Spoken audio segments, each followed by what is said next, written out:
Magandang araw mga kaibigan. Bigyan natin ng reaction, opinion itong Facebook Reel posted by Ian Cruz pagkatapos ng trial kahapon. Paglabas ni Atty. Kapunan, tinanong siya ng mga media, kumusta yung witness? Meaning si COA Auditor Roderick Wamil. Nakakatawa, nakakadismay itong sagot ni Atty. Kapunan. Nakakagutom. Ano ba yan?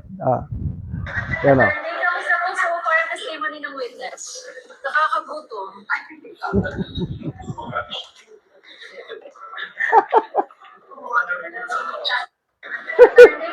So far, testimony ng witness. Nakakagutom. Isa pa. Yan. So far, testimony ng witness. Nakakagutom.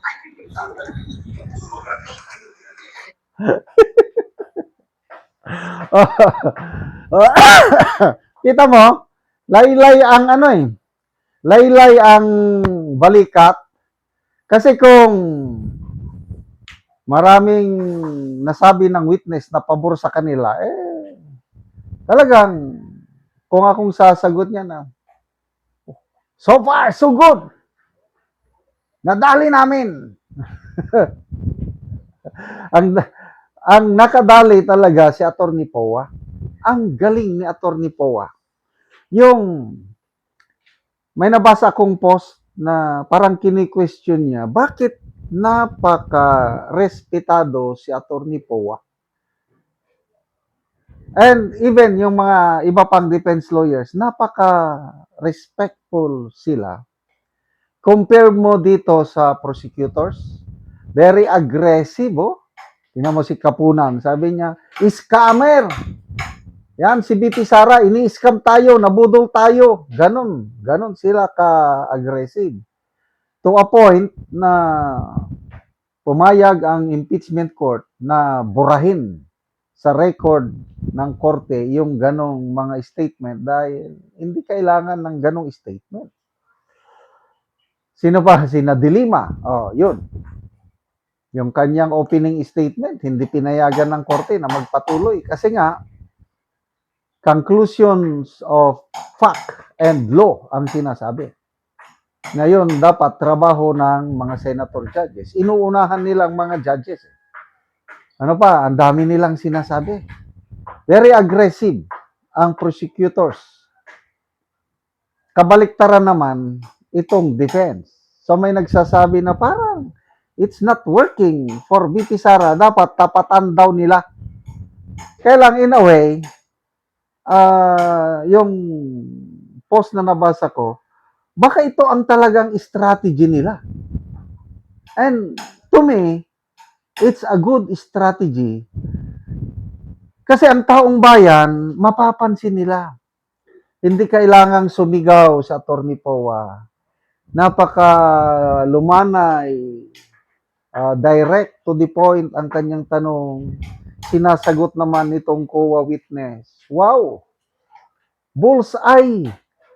Pabor na pabor kay BP Sara ang mga lumalabas sa bibig ng COA witness. Napansin nyo? To a point na nataranta si Atty. Kapunan na, huy, huwag mong sagutin.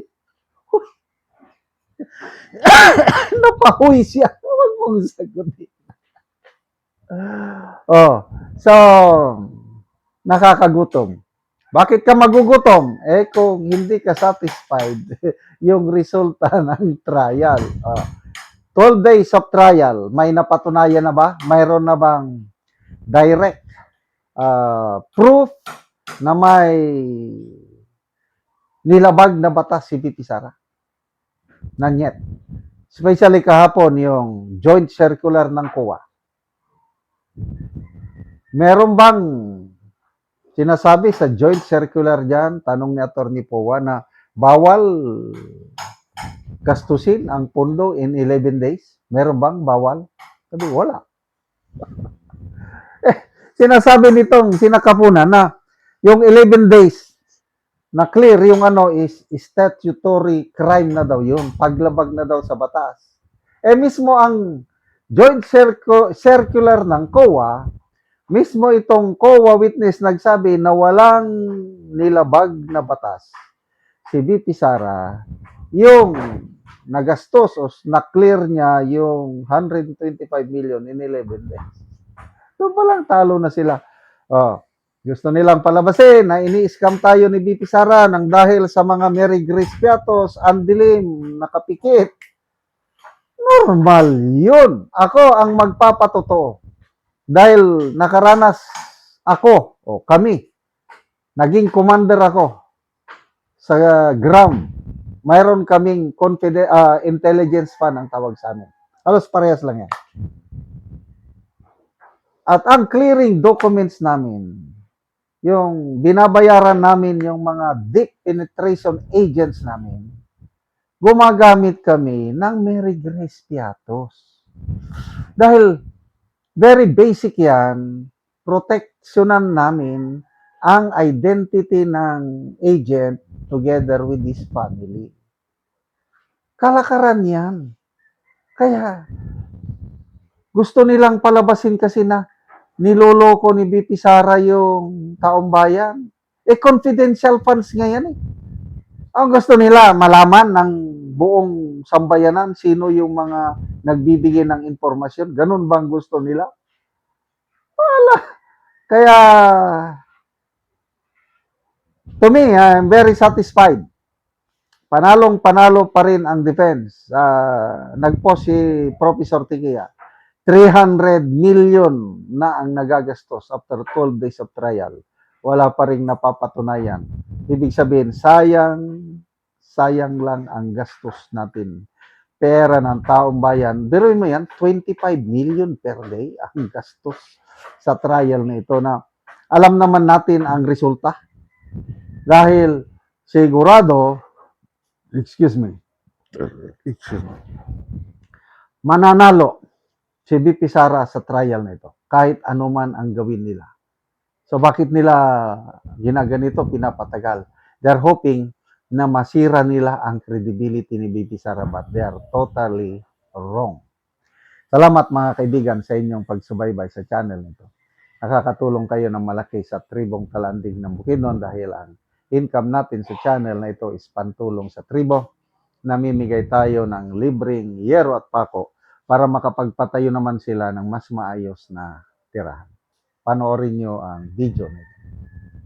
Ako diri sa balay ni Janet Cinto nga taga Barangay Tikalaan, Purok 3 San Alahay, Talakag Bukidnon. Sumuna ni ang itsura sa iyang atop nga yero nga mga dagko na kaayo. So tatabangan na siya og yero nga iyang iatop.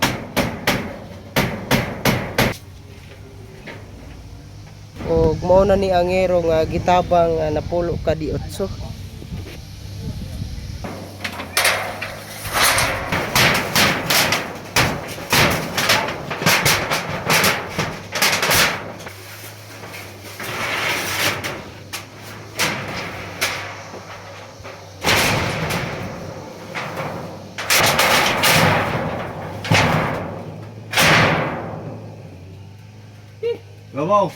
O karon managid sa pag-atop ang ginatabang nga hero, so makita gid nato nga nakaatop na gid sila sa mga hero nga gitabang. Sure sa grasya karon aming kuan nabang aming grasya nga kuya na mong sinar daw pinakatuig pulo ka tuig na karon paninisan karon pa na inani. Salamat kayo. So napulo gid ka tuig aya pa ka nakapuli og atop. Mga tabi rin, kung tabi, daw na mo rin, 150 ra ba yung tagal ito. Oo. Di makapagpug palit ng buwan, pisa din sa balay. Akong salamat. Kung kuan wala pa ang tabang di pa gid ka katop kay ang adlawan diri kung magmuso 150 lang. So dili na gid ka afford sa yero nga iatop. Oo, so karon nga naa nay tabang nakaatop na gid ka. Oo. Oo. So pila na day kabuk imong anak? Pa. Wala pa kay anak. Kung ito nung palagi. So karon Tunta nga, sa bunta ni nga kuan nga siya mga kamot.